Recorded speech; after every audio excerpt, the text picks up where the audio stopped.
Hello, Chef Val here. Today I'm going to teach you about some green vegetables. Kale, parsley, and dandelion greens. So these are vegetables that a lot of time get overlooked, but they are so nutritionally wonderful for you that you should start including them in your diet. Hi, I'm Chef Val. I've been teaching cooking classes since 1997, and I'm the author of 5 cookbooks. To get information about all the things that I have to offer, you can go to my website, macroval.com. Leafy greens. You see them in the store. They look pretty on your plate, but how are you going to use them? What are you going to do with them? How do you work with them? All right, so let's go through them. They're very simple, actually, once you get to know them and you know what you're doing. So kale. So many people see kale in the store, right? This is kale. It's the one that's green. It's curly. Let me move closer so you can see the kale up close. Right, so this is what the kale looks like up close, the curly one, the one you see in the store. So kale's in the cabbage family. Anything that's in the cabbage family has been studied to show that it has anti-cancer properties. All of your leafy greens, because of the beautiful green color, imply that they have chlorophyll in them. And that chlorophyll is very important because chlorophyll is the cleansing agent that's in all the leafy greens. So very cleansing to the body. We want the body to be cleansed of toxins. We want those toxins to be flushed out of our system. So the chlorophyll is very important for that. Also, the greens are exceptionally high in vitamin C. So that applies to all of the greens I'm going to teach about today. Also contain vitamin A. All of them contain potassium. And all of them are exceptionally high in iron. Now, kale in particular contains nutraceuticals that help protect your eye from macular degeneration. So that's a fantastic thing. So that's the kale. When you go to the store and you buy the kale, you want the kale to be not wilted. You want it to be fresh looking. You don't want to get any kale that has yellow around the edges. That means it's been in the store for a while. So you want the kale to be nice and fresh.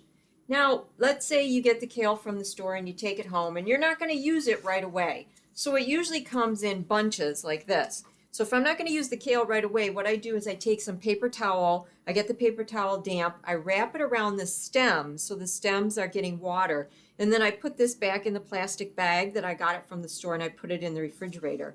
So the kale will usually stay like that for 5 to 7 days before you start to work with it. But usually I get my kale just a couple days before I'm going to work with it because I want to go ahead and work with the kale. Now parsley. So we get the parsley from the store, right? It comes in the bunch like this in the rubber band. So you need to take it out of the rubber band to wash it. I have seen people that leave the parsley in the rubber band when they attempt to wash it. No, no, no. You want to make sure you get all that dirt out of there. So I got a bowl in the sink. And I'm just going to fill it with some water. I don't use hot water, but I also don't use freezing cold water because I don't want my fingers to freeze. So it's like a neutral water going there. You're washing it to get all the dirt out of it. So just like all the other greens, you know, we've got exceptionally high in vitamin C, exceptionally high in iron. Parsley helps to purify your blood. Parsley can help you with kidney stones or gallstones. All right, so you just swish the parsley around in the water like this. I usually pick it up and down like this, soak it in the water. You'll see if the parsley is dirty, you will see dirt in this water, all right? So this parsley does not look that dirty. I've had some parsley where you can actually see the sand in the water. There's no sand in the water, so we're just gonna get rid of that water for now. I'm gonna rinse the bowl. So we rinse out any dirt that might be in there. And then I'm going to go ahead and wash the parsley a second time. Now you can wash your parsley 2, 3, 4 times. It depends on how much dirt is in the bowl. Will tell you how long do you want to wash the parsley for. So as I mentioned, parsley can be used to treat gallstones and kidney stones. So I know in applications in my counseling when I've helped people, I usually have them make a parsley tea, which is so simple. You just take the fresh parsley, you put it in water, you boil it, and then you strain the parsley, and then you just drink the water. That's called parsley tea. Works very good to help treat things like gallstones, kidney stones. That's parsley tea. All right, so the parsley pretty much, yeah, there's no dirt in this water, so you're good. That parsley is good. It's clean now. So parsley, when you buy it from the store, the same rules apply as the kale. You want it to be fresh looking. You don't want it to have any yellow or colors on it because that means it's old. You don't want it to be wilted. You want it to be nice and sprig, right? Crispy, crunchy. Now the best way to store parsley after you wash it, bring it home and wash it. And then after you're done washing it, take the parsley like so and put it in a bouquet. You're creating a bouquet with the parsley like this, all right? Now once you get it in there, you have a bouquet, and you snap off, you make all the stems equal basically. So you just make all the stems equal. Take that rubber band and redo the rubber band like this. Get a container, any type of container that you have. If you have a glass jar or you have a plastic container, put the parsley in, have just a little bit of water in there, just enough so the parsley is in water. Put it in a container. You want a lid on it. Put it in the refrigerator. This parsley will stay like this, fresh, for like 10 to 14 days. Now that's a long time. I don't know about you, but if you buy parsley and you don't bother to treat it like that, the parsley is basically just going to wilt and die. So the next leafy green we have is dandelion green. So dandelion greens are unique and wonderful in that a lot of people just think that they're a weed, but they're not a weed. They're fantastic for you. Now, when you buy the dandelion greens in the store, they really don't look like what grows in your garden, or your lawn, because the leaves are bigger and there's no flower attached. So these are actually grown to eat and sell. Now, if you do not spray your yard, which I hope you don't because we don't want chemicals in the earth, you could actually eat the green off of the dandelion that grows in your yard. So dandelions are known because they help to improve digestion. They have antiviral properties. They also have anti-inflammatory properties. All the leafy greens have anti-inflammatory properties. The dandelion greens contain inulin, which is an insoluble fiber that is very good for your digestion. Actually, all of them are very high in fiber. And also contain vitamin K. Now, vitamin K is really good for your bones. So all of the greens contain the vitamin K. So we got vitamin C, vitamin K, all of the greens have that. So dandelion greens are your most delicate greens. So I would suggest when you get the dandelion greens, kind of make a plan to use them up. The parsley can store for a little bit longer, but the dandelion greens you want to use right away.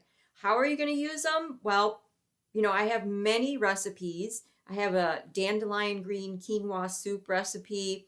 I have a summertime miso soup recipe where I feature the greens in it. So those are other videos that you can watch. Dandelion greens work best in soup because you can chop them up in small pieces. You can put them in a stir fry. They are very bitter to the taste, so you can put them in a salad, but they're very bitter. Now, kale, on the other hand, being in the cabbage family, I don't recommend that you eat that raw. Kale is best cooked. If you want a leafy green that you want to eat in your salad, you want to go with the parsley. because parsley is not in the cabbage family. It's just easier to digest, and it's not as bitter as some of the other ones. So the signature flavor for leafy greens is bitter. Bitter feeds and nurtures your heart and your brain.